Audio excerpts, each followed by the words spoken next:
The perfect life. James worked hard all his life. He came to America with nothing. He had big dreams and empty pockets. He worked 3 jobs. He slept on friends' couches. He saved every penny to start his software company. After 10 years, he started his own company. It made computer software. The company grew bigger and bigger. James became very rich. He had $100 million. Then he met Sarah at a party. She was beautiful. She was kind. She smiled at him like he was the most important man in the world. "I love your dreams," she told him. "I want to help you succeed." They got married 2 years later. It was the happiest day of James's life. Sarah was the perfect wife. She helped with his business. She planned their parties. She made their house beautiful. Everyone said they were the perfect couple. For 12 years, James thought he was the luckiest man alive. He was wrong. It started small. Money missing from their bank account, bills for things James never bought, credit cards he had never seen. "Don't worry about it, honey," Sarah said. "I handle all the boring money stuff. You focus on work." James trusted her. Why wouldn't he? She was his wife. But something felt wrong. James was good with numbers. That's how he built his company. The numbers in their accounts didn't make sense. One day, James checked their main account. It should have had $15 million. It had $2 million. "Where is our money?" James asked Sarah. Sarah's face changed for just a second. Then she smiled. "Oh, I moved it to safer accounts, don't worry." But James was worried, very worried. He hired a private detective. Her name was Linda. He felt bad about spying on his wife, but he had to know the truth. "Give me 2 weeks," Linda said. 2 weeks later, Linda came to James's office. Her face was serious. She put a thick folder on his desk. "Sit down," she said. "This is going to hurt." James opened the folder. The first page showed bank accounts. Sarah had been moving money for years, millions and millions of dollars, all to accounts with only her name. "She's stolen over $50 million from you," Linda said. James felt sick. "But why? She's my wife. Everything I have is hers too." Linda turned the page. There were photos. Sarah with other men, kissing them, hugging them. "It gets worse," Linda said. The next photos made James's hands shake. Marriage certificates. Sarah had married 3 other rich men. She was still married to 2 of them. She used different names, different stories, but always the same plan. Marry rich men, steal their money, disappear. "Her real name isn't Sarah Johnson," Linda said. "It's Anna Kozlov. She's from Russia. She's done this before." James stared at the photos. This woman he had loved for 12 years. This woman he had trusted with everything. She was a stranger. "There's more," Linda said. She showed him emails between Sarah and a man named Victor. In the emails, they called James the fat fish. They laughed about how stupid he was. They planned how to take all his money. "1 more year and we clean him out," Sarah had written. "Then we disappear."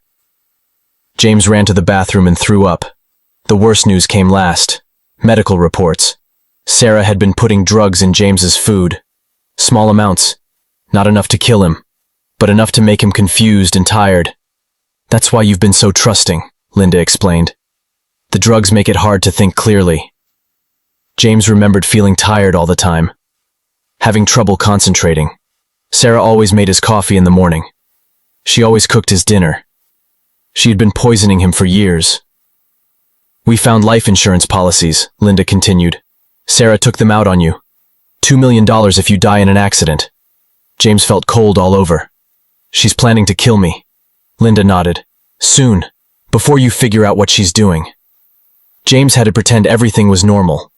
He couldn't let Sarah know he was onto her. If she got scared, she might run with all his money. Or worse. Every morning Sarah made his coffee and smiled. "Good morning, honey. How did you sleep?" James wanted to scream. Instead, he smiled back. "Great, baby. Thank you for the coffee." It was the hardest thing he had ever done. Pretending to love someone who was planning to kill him. He stopped drinking the coffee. He threw away the food she cooked. He told her he was on a new diet. Sarah looked worried. "But honey, you love my cooking." "Doctor's orders," James lied. After a week without the drugs, James's mind became clear again. He could think properly for the first time in years. He realized how many lies Sarah had told him, how many friends she had driven away, how she had isolated him from everyone who cared about him. She had turned him into a prisoner in his own life. James and Linda worked together for 3 months. They collected bank records. They recorded phone calls. They followed Sarah to secret meetings with Victor. They discovered Sarah had stolen money from other husbands too. She and Victor had been running this con for 15 years. James was just their biggest target. "We have enough evidence to put her in prison for life," Linda said. "But getting your money back will be harder. She's hidden it well." James didn't care about prison. He wanted his money back. It wasn't just about being rich. It was about justice.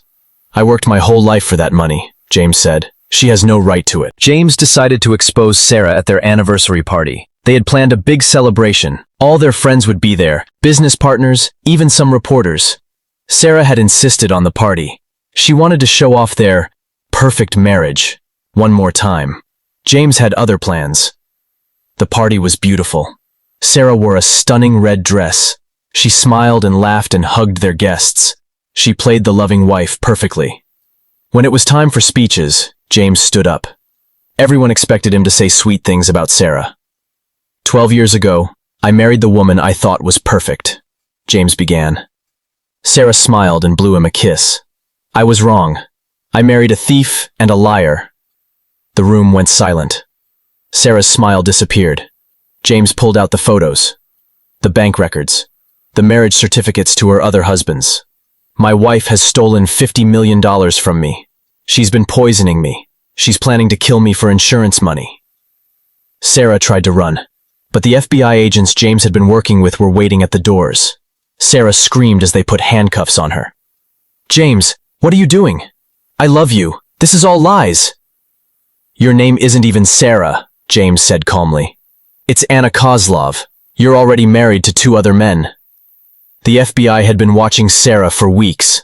They arrested Victor the same night. They had enough evidence to convict them both. All the party guests stood in shock. These people had known Sarah for years.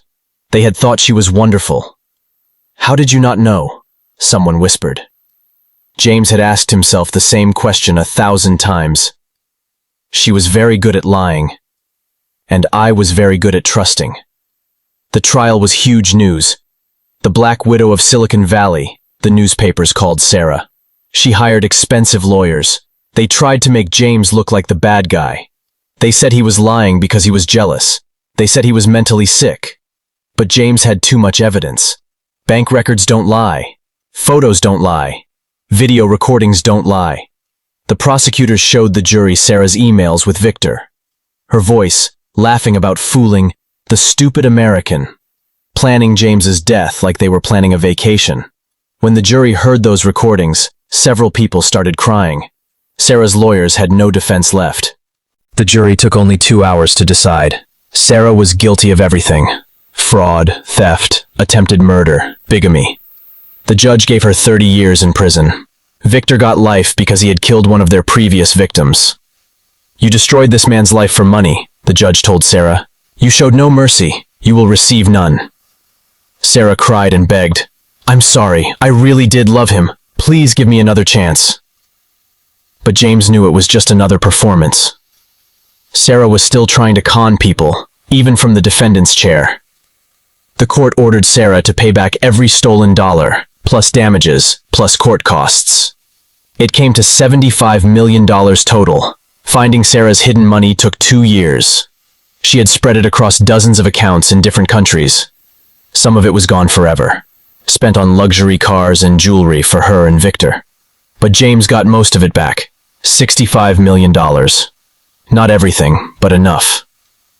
The FBI sold Sarah's jewelry and cars.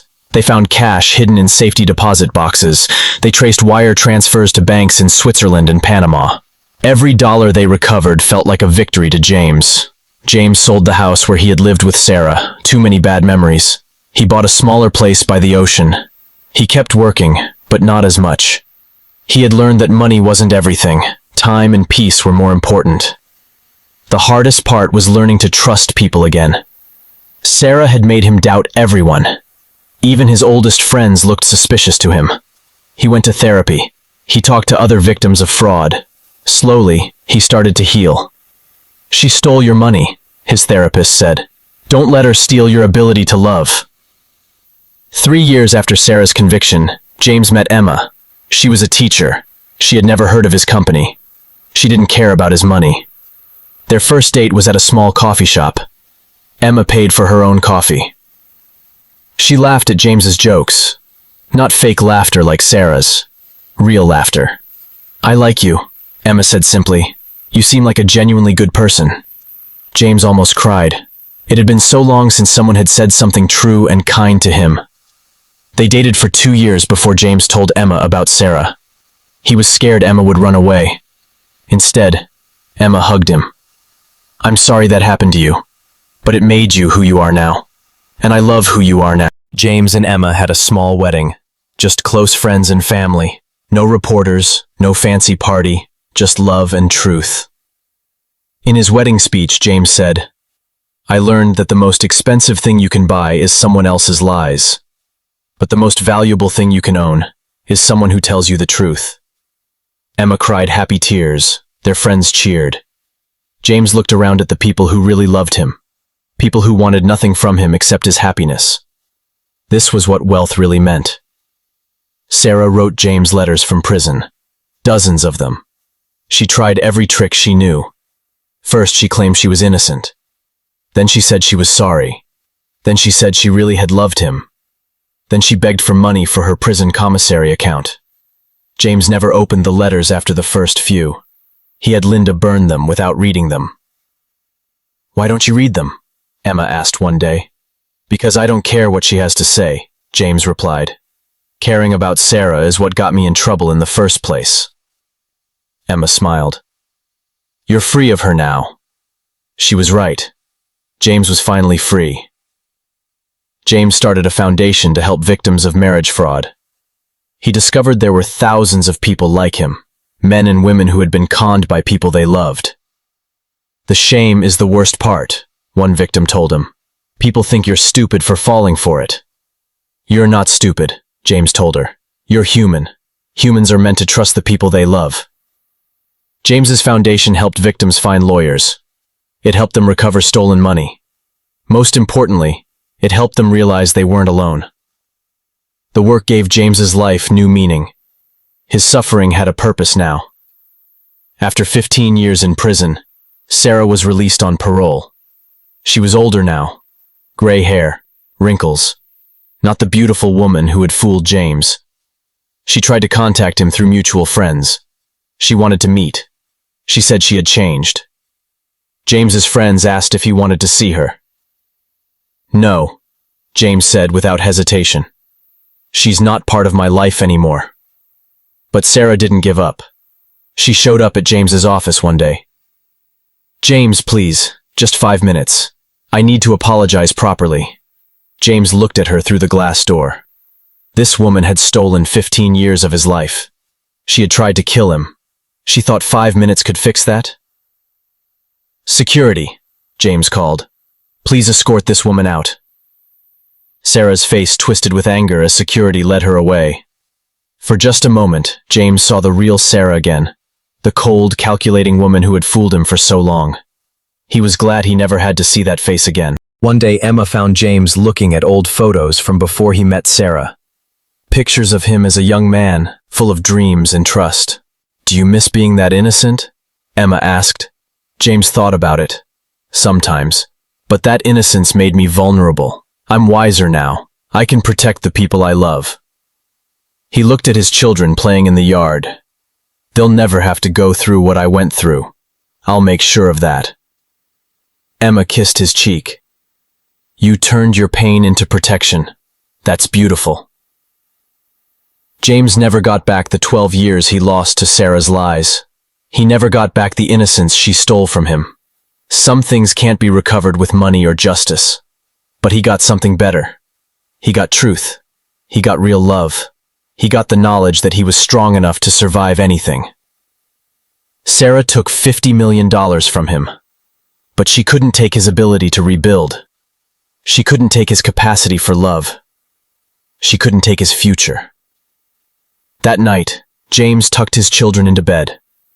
Emma read them a story about a prince who defeated a dragon. "Daddy," his daughter asked, "are there really dragons?" James thought about Sarah, about Victor, about all the people who hurt others for money. "Yes," he said, "but there are also heroes who fight them. And the heroes always win in the end." His daughter smiled and closed her eyes. James kissed her forehead and whispered, "Sweet dreams, baby. Daddy will always protect you." Outside, the ocean waves crashed against the shore. Constant, reliable, true. Just like real love. Just like justice. Just like the new life James had built from the ashes of his old one. The veil had been broken, but behind it, James had found something better than the perfect life he thought he had lost. He had found his real life, and it was beautiful. Thanks for watching, and please subscribe for more stories.